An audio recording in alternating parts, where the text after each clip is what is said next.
Hello, everybody. This is Catholic Dad, episode number 172. IQ is decreasing in the developed world.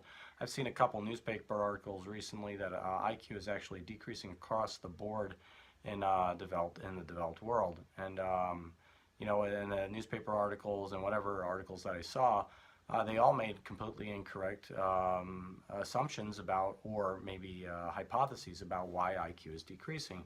They said things like, perhaps cell phone use is doing it, perhaps it's food additives, perhaps it's like not nutritious food, perhaps it's, that's silly. It's stupid, and people shouldn't be listening and making silly assumptions about why people are decreasing in intelligence. Now, I could tell you for sure that intelligence probably is decreasing, but I can also tell you for sure it's not for the above said reasons. The reason why intelligence is decreasing in our population is because intelligent people have chosen not to have children. And this is something that should be apparent to everybody. There was a big social rise in the 1960s with birth control, contraception, you name it. And hardworking, high intelligent people were the ones that were the best able to procure and master the use of contraception and abortive techniques. They kind of eliminated themselves from the gene pool. All the while, because whenever you do something like this, it's under the guise of feminism, typically the empowerment of women. What also happens is liberal social change with regards to governmental programs. And the Great Society happened at that point in time as well. So there was a multi-trillion-dollar redistribution of income from the people that do produce. The intelligent people who have readily available contraception have to now pay for the unintelligent people and give them food and housing and everything else. And they don't have a worry in the world anymore because all their food, housing, and everything else is being provided for them, and they don't have the contraception that the intelligent people tend to have. And so what happens when you have generations and generations and generations of intelligent people not having children and unintelligent people having children? The IQ decreases. It's not a difficult thing to see. And anyway, you can't have it, or the Vietnamese say, you can't turn a sparrow into an eagle, because sparrows tend to have sparrow babies and eagles tend to have eagle babies. Eagles fly really high and really far. And you can't turn those little sparrow babies into eagle babies. It just doesn't work. And so for you to have highly intelligent people, you probably should have highly successful, capable people having children. The problem is we don't have that occurring anymore, and it's out of our direct choice. So now we have to actually think about this, right? Are we going to accept that intelligence is declining in society? Because, it is, and maybe that's what people want, but I don't think so.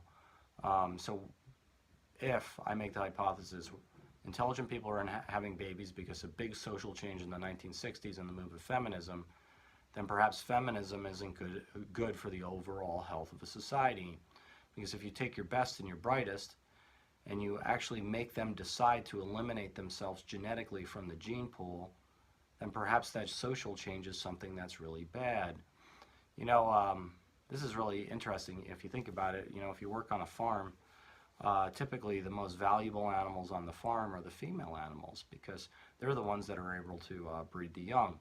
The male animals, one male animal, you just have to find a reasonably good one, and it can essentially, get 200, 300, 400 heifers pregnant, and then you could have that many cattle from that one reasonably good male.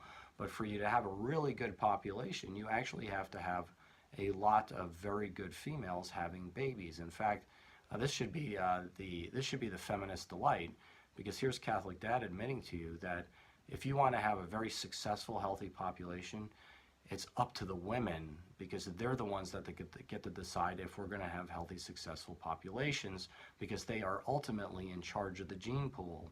And so that's going to rub the feminists the wrong way, and that's okay. I don't care. But you can't have it both ways. You can't have the complete empowerment of women through feminism, which leads to them having less children, and then have a healthier society. You can't do it. You're actually going to beat up your culture, and you're going to destroy your society.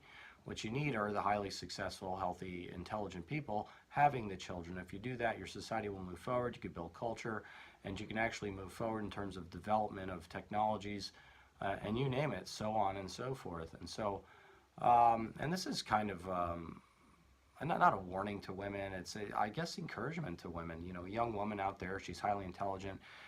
She's you know, she's hardworking. She's got all the traits to make somebody like to be a giant in industry.